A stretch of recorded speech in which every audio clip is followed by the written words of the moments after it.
আমি বারবার বলছি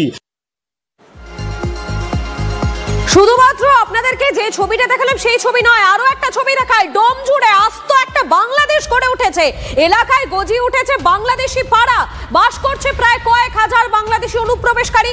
আর এসআইআর শুরু হতেই মাথায় হাত এই অনুপ্রবেশকারীদের।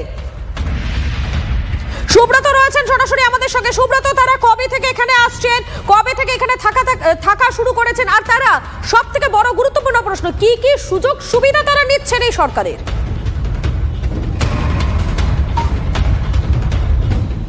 দেখো মধুকল্পিতা, একেবারেই আমি ডোমজুর বিধানসভা এবং জগৎবল্লভপুর বিধানসভার মধ্যস্থ এলাকায় দাঁড়িয়ে রয়েছি, যেখানে ডোমজুর বেগড়ি এলাকা এবং এখানে কেশবপুর। আমার পেছনেই তুমি যে বাড়িগুলো দেখতে পাচ্ছ, এই বাড়িগুলো কিন্তু তৈরি করা হয়েছে শুধুমাত্র ভাড়া দেওয়ার জন্য।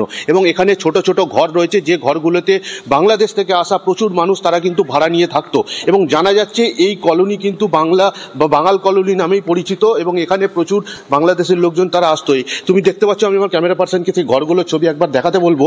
এরকমভাবে ঘর বানিয়ে এখানে ভাড়া দেওয়া হতো, এবং এখানে এসআইআর শুরু হতেই কিন্তু বেশ কিছু বাড়ি তালাবন্ধ হয়ে রয়েছে। এবং এখানকার স্থানীয় মানুষরা, যারা এখানকার নাগরিক এখনো রয়েছে, যারা এসআইআর ফর্ম ফিল আপ করেছে, তাদের দাবি যে এসআইআর শুরু হতেই তারা কিন্তু তাদেরকে দেখতে পান না। ফলত বোঝাই যাচ্ছে যে তারা অবৈধভাবে এখানে বছরের পর বছর বসবাস করতেন। পাশাপাশি এখানে প্রায় 2,500 থেকে 3,000 বাড়ি রয়েছে, এবং তার মধ্যে প্রচুর বাংলাদেশি তারা কিন্তু এখানে ছিলেন। এবং এখানকার যারা 60-70 বছর আগে যারা বাংলাদেশ থেকে, ওপার বাংলা থেকে যারা এসেছিলেন, তারা কিন্তু দাবি করছেন তারা দেশের নাগরিকত্ব হয়ে গিয়েছেন, এবং তারা এখানকার বৈধ কাগজ বানিয়ে নিয়েছেন, তারা রয়েছেন, তাদের এসআইআর ফর্ম ফিল আপ হচ্ছে।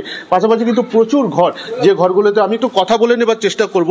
দিদি, আপনারা তো এখানে বছরের পর বছর রয়েছেন, আপনারা তো এই দেশের নাগরিক হয়ে গেছেন নাকি? স্যার, আমাদের তো বাড়ি এখানে।